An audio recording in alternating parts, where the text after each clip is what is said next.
Hello दोस्तों, आप देख रहे हैं बातें बुद्धा जी की। दोस्तों, आज हम बताएंगे कि अपने भाग्य को कैसे बदलें। तो दोस्तों, यह वीडियो आपके लिए बहुत ही अच्छी साबित होने वाली है, तो इसीलिए वीडियो को लास्ट तक जरूर देखें। आइए कहानी को शुरू करते हैं। एक जंगल में एक महात्मा रहते थे। उन महात्मा की खासियत यह थी कि वे किसी का भी भविष्य बता सकते थे। बड़े बड़े राजा उन्हें मानते थे और उनके बताए हुए मार्ग पर चलते थे। उस जंगल के बीचों बीच एक नदी गुजरती थी और उन महात्मा की कुटिया उस नदी के किनारे पर थी। नदी के दोनों तरफ दो अलग अलग शक्तिशाली राजाओं के साम्राज्य थे। वे दोनों ही राजा उस महात्मा को बहुत मानते थे। वे दोनों जब भी कोई बड़ा कार्य करते थे तो उन महात्माओं से सलाह लेने के लिए आवश्यक आते थे। एक दिन उन दोनों राजाओं में किसी एक बात पर कह-सुनी हो गई। बात इतनी बढ़ गई कि नौबत युद्ध पर आ गई। युद्ध की तारीख और समय दोनों ही तय कर दिए गए, पर जैसा कि दोनों राजाओं का नियम था, जब भी कोई बड़ा कार्य करते थे तो वे दोनों उस महात्मा की सलाह लेने जरूर आते थे।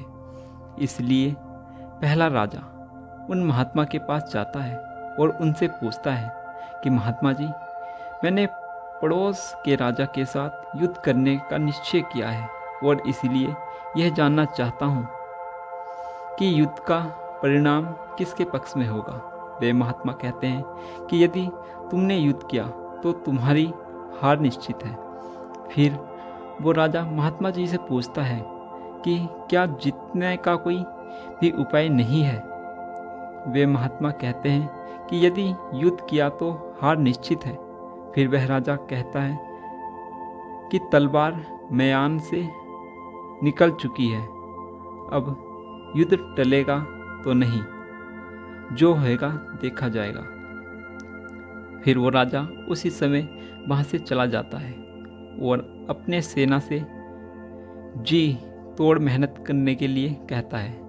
तभी सैनिक राजा की आज्ञा मानकर जी तोड़ मेहनत करने के लिए लग जाता है। दूसरे दिन दूसरा राजा उन महात्मा के पास आता है और उनसे पूछता है कि महात्मा जी, मैं पड़ोस के राजा के साथ युद्ध करने के लिए जा रहा हूँ, इसीलिए मैं इस युद्ध का परिणाम जानना चाहता हूँ कि युद्ध किसके पक्ष में रहेगा। वे महात्मा कहते हैं कि निसंदेह जीत तुम्हारी है और उस राजा के पास तुम्हें हराने का कोई उपाय नहीं।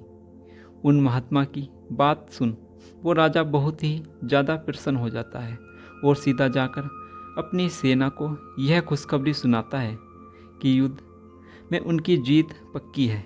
यह बात सुनकर उस राजा के सैनिक भी बहुत खुश हो जाते हैं और युद्ध की तैयारियों में लग जाते हैं। समय बीत जाता है और युद्ध का दिन आ जाता है। रण भेड़िया पाई जाती है और युद्ध शुरू हो जाता है। दोनों सेना एक दूसरे के साथ भिड़ जाती है और मारकाट मच जाती है। देखते ही देखते जिस पहले राजा की हार निश्चित थी, वह दूसरे राजा की सेना को ढेर कर देता है और पहला राजा वो युद्ध जीत जाता है जिसे उन महात्मा ने कहा था कि वो युद्ध हारेगा। युद्ध जीतने के बाद वो पहला राजा उन महात्मा के पास चला जाता है और उनसे पूछता है कि महात्मा जी, आपने तो कहा था कि मैं तो युद्ध हार जाऊंगा, लेकिन मैं तो युद्ध जीत गया। आपकी भविष्यवाणी गलत कैसे निकली। फिर वे महात्मा उस राजा से कहते हैं, मैंने तो कहा था जो तुम्हारे भाग्य में लिखा था, लेकिन तुमने अपने कर्म से अपने भाग्य को बदल दिया। तुम्हारी जीत का कारण यह है कि तुमने अपने भाग्य से ज़्यादा अपने कर्म को आवश्यक समझा और उस दूसरे राजा ने अपना सब कुछ भाग्य पर छोड़ दिया। उसने अपने कर्म से ज़्यादा अपने भाग्य को आवश्यक समझा और पूरे समय निश्चितता से भरा रहा, जिसके कारण आज तुम विजयी होए और तुम्हारा बंधक है। दोस्तों, यह बात है कि सब कुछ हमारे हाथ में नहीं होता, लेकिन यह भी सच है सब कुछ हमारे हाथ में होता है, लेकिन हम उसे भी भाग्य के भरोसे छोड़कर जीवन पर भरोसा चुनते हैं। दोस्तों, यह बात सच है कि सब कुछ तुम्हारे हाथ में नहीं होता।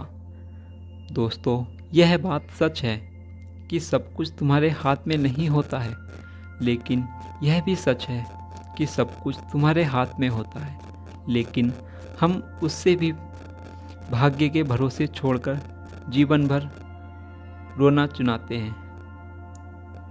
दोस्तों, लोग जानते हैं कि स्वास्थ्य कैसा रह जा सकता है, लेकिन समय ना होने का बहाना बनाकर वे अपने अंदर बीमारियां पाल लेते हैं। और जब कोई गंभीर बीमारी हो जाती है तो वे लोग अपने भाग्य को दोष देना शुरू कर देते हैं। दोस्तों, अगर आज हम किसी समस्या में हैं तो वे सिर्फ हमारे पुराने गलत कर्मों के कारण है, और कल अगर हम इस समस्या से निकलेंगे तो सिर्फ आज के अच्छे कर्मों के कारण ही निकलेंगे। दोस्तों, अगर आप आज कुछ नहीं करते तो कुछ तो होगा ही, और वो आपका भाग्य है।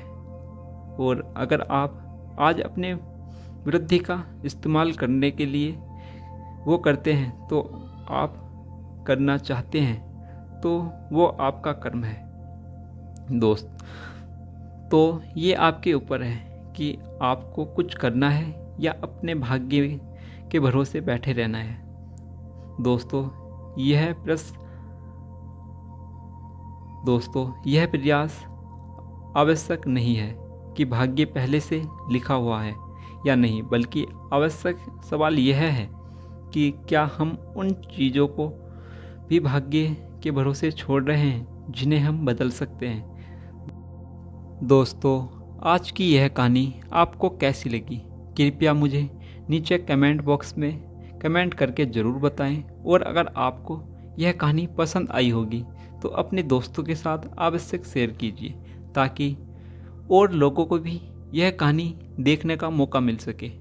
नमस्कार दोस्तों।